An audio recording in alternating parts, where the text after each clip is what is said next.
আলাইকুম সুপ্রিয় চতুর্থ শ্রেণীর শিক্ষার্থীরা, তোমাদের কি অবস্থা? তোমাদের কিন্তু ইতিমধ্যে দ্বিতীয় প্রান্তিক মূল্যায়ন 2026 শুরু হয়ে গেছে। তো তোমরা আমাকে অনেকে জানাচ্ছিলে যে তোমাদের জন্য একটা বাংলা প্রশ্ন নিয়ে আমি হাজির হওয়ার জন্য।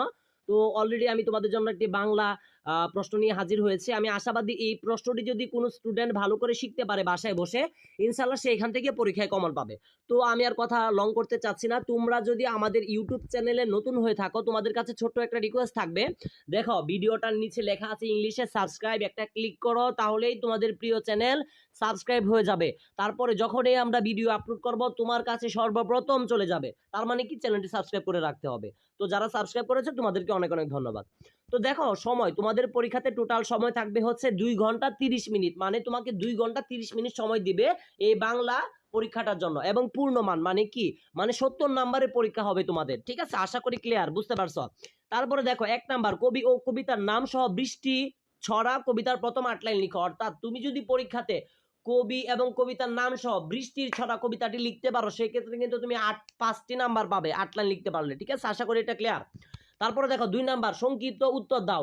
মানে তোমাদের পরীক্ষাতে টোটাল ক থেকে শুরু করে ছ পর্যন্ত টোটাল 60টি প্রশ্ন দেওয়া থাকবে সংক্ষিপ্ত। তার মধ্যে যদি 5টি আনসার করতে পারো, সেক্ষেত্রে তুমি কিন্তু নাম্বার পাবা হচ্ছে 10 নাম্বার, মানে 5 দুগুণে কত 10। যেমন দেখো ক নাম্বারে আসছে টেরাকোটা কাকে বলে, খ নাম্বারে আসছে ময়নামতিতে পাওয়া গেছে এমন দুটি নিদর্শনের নাম লিখো, গ নাম্বারে লেখা আছে কোন দুটো শব্দ শুনে ভাগ ভয় পেয়ে গেল। তারপরে দেখো গ নাম্বার কাজলা দিদি কোথায় গেছে। তারপরে দেখো উম নাম্বার হাজী মোহাম্মদ মহসিনের পিতা ও মাতার নাম কি। তারপরে দেখো চ নাম্বার দইওয়ালার বাড়ি কোথায়। ছ নাম্বার হাজী মোহাম্মদ মহসিন কেমন জীবন যাপন করতেন। তো দেখো আমি একটা কথা বলি, এখানে কিন্তু প্রত্যেকটা প্রশ্নের উত্তরেই তোমার বইয়ে দেওয়া আছে। তার মানে কি এই প্রশ্নগুলো তোমার বই থেকে পড়ে শিখতে হবে, তাই না? আশা করি বুঝতে পারছো। তারপরে দেখো 3 নাম্বার, রচনামূলক প্রশ্নের উত্তর লিখো। তোমাদের পরীক্ষাতে টোটাল 4টি রচনামূলক প্রশ্ন দেওয়া থাকবে। তার মধ্যে 3টা যদি আনসার করতে পারো সেই ক্ষেত্রে তুমি বিশাল একটা নাম্বার পাবে, 3 5 15। দেখতে পারছো? তার মানে কি ক খ গ ঘ, এখানে টোটাল 4টি দেওয়া আছে, 3টা আনসার করতে পারলে তুমি পাবে হচ্ছে 15 নাম্বার। আমি প্রশ্নগুলো বলে দিচ্ছি।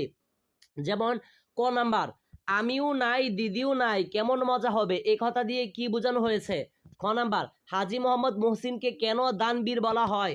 গ নাম্বার, বৃষ্টির সময় তোমরা কি কি করতে ভালো লাগে। ঘ নাম্বার, অমলের সাথে কথা বলে দইওয়ালা কিভাবে দই বেচার সুখ খুঁজে পেল। ঠিক আছে, তো এগুলো খুব ভালো করে শিখবা। তারপরে দেখো 4 নাম্বার, শব্দার্থ লিখো। যেমন আধার, ভিক্ষু, ঢের, রসু, শোলক, খেয়া, উদাস। তো এগুলো শব্দের অর্থগুলো লিখবা, তোমাদের বইয়ে দেওয়া আছে। তারপরে দেখো 5 নাম্বার, দাগ টেনে মিল করো। অর্থাৎ দাগ টেনে মিল করো এখানে লেখা আছে, তো অলরেডি এখানে কিন্তু মিল করা আছে তোমাদের সুবিধার্থে। তারপরে আমি তোমাদেরকে বলবো এখানে যাই আছে কোনো ব্যাপার না, তোমরা তোমাদের বই থেকে শিখে নিবা, তাহলে সব থেকে ভালো হবে। যেমন ক নাম্বার, কুমিল্লার প্রাচীন সভ্যতা অনুসারে কাজ শুরু হয়। তো এখানে যেটা তুমি বই থেকে শিখছিলা এখানে অলরেডি একটা দাগানো আছে, তো তুমি তোমার বই থেকে শিখবা। আমি আবার বলতেছি এখানে কি আছে সেটা দেখার দরকার নাই, তুমি বই থেকে তোমার উত্তরগুলো শিখবা, তাহলে তোমার সেটা মনে থাকবে। ঠিক আছে, তারপরে দেখো খ নাম্বার, ময়নামতি অঞ্চলে রাজত্ব করেন অন্তত 30 জন রাজা। ঠিক আছে, ক নাম্বারটা কি, কুমিল্লার প্রাচীন সভ্যতা অনুসারে অনুসন্ধানের কাজ শুরু হয় 1955 সালে। তারপরে দেখো গ নাম্বার, বর্গাকৃত শালবন বিহারের প্রতি বাহুর দৈর্ঘ্য 650 ফুট। তারপরে দেখো ঘ নাম্বার, শালবন বিহার আছে 115টি ঘর। সর্বশেষ আনন্দ বিহার একটি প্রস্থান প্রান্ত কি, উত্তর হবে 550 ফুট। আশা করি একদম ক্লিয়ার, বুঝতে পারছো। তার পরবর্তী 6 নং প্রশ্নে আমরা চলে যাচ্ছি। দেখো 6 নং প্রশ্নে কি বলছে, 6 নং প্রশ্নে বলছে বিপরীত শব্দ লিখো 5টি। এখানে যে ঘুম, নতুন, ব্যয়, দয়ালু, ধনী, প্রচুর, ব্যয়, এগুলোর থেকে তোমরা কি 5টি বিপরীত শব্দ লিখবা, খুব সহজ।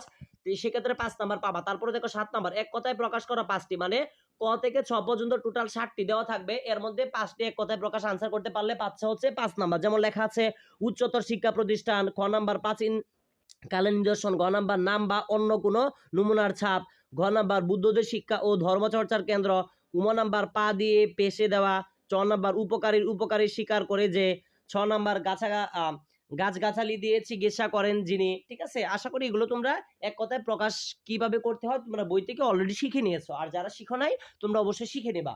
তারপরে দেখো 8 নাম্বার, যুক্ত বর্ণ ভেঙে শব্দ তৈরি ও শব্দ দিয়ে বাক্য তৈরি করো, যে কোনো 5টা, অর্থাৎ এখানে যেগুলো আছে সেগুলো তোমরা যুক্ত বর্ণগুলো ভাঙো, তারপর একটা বাক্য লিখবা। সেক্ষেত্রে যদি 5টি লিখতে পারো তুমি কিন্তু এখানে 5টি নাম্বার পেয়ে যাচ্ছ অনায়াসে, খুবই সহজ। তারপর দেখো 9 নাম্বার, কাজলা দিদি কবিতার মূল ভাব লিখো, অর্থাৎ তোমাদের বাংলা বইটা যা আছে এখানে দেখবা যে কাজলা দিদি যে কবিতাটা আছে এটার যে মূল ভাবটা আছে সেটা তুমি লিখে ফেলবা, সেক্ষেত্রে 5 নাম্বার পাবা। সর্বশেষ তোমাদের পরীক্ষাতে যে রচনা থাকে, রচনা দেখো এখানে লেখা আছে ক খ গ, অর্থাৎ নিজ বিদ্যালয়, বর্ষাকাল, দানবীর, মহসিন, এই 3টা থেকে যদি ভালো করে শিখো ইনশাল্লাহ একটা পরীক্ষায় কমন পাবা, সেক্ষেত্রে 10 নাম্বার পাবা। তো আশাবাদী যে তোমাদের আজকের এই নমুনা প্রশ্নটি তোমাদের জন্য অত্যন্ত উপকারে এসেছে। তো প্রতিদিন এমন নমুনা প্রশ্ন পেতে অবশ্যই আমাদের চ্যানেলটি সাবস্ক্রাইব করে পাশে থাকবে। আসসালামু আলাইকুম ওয়া রাহমাতুল্লাহি ওয়া বারাকাতুহু।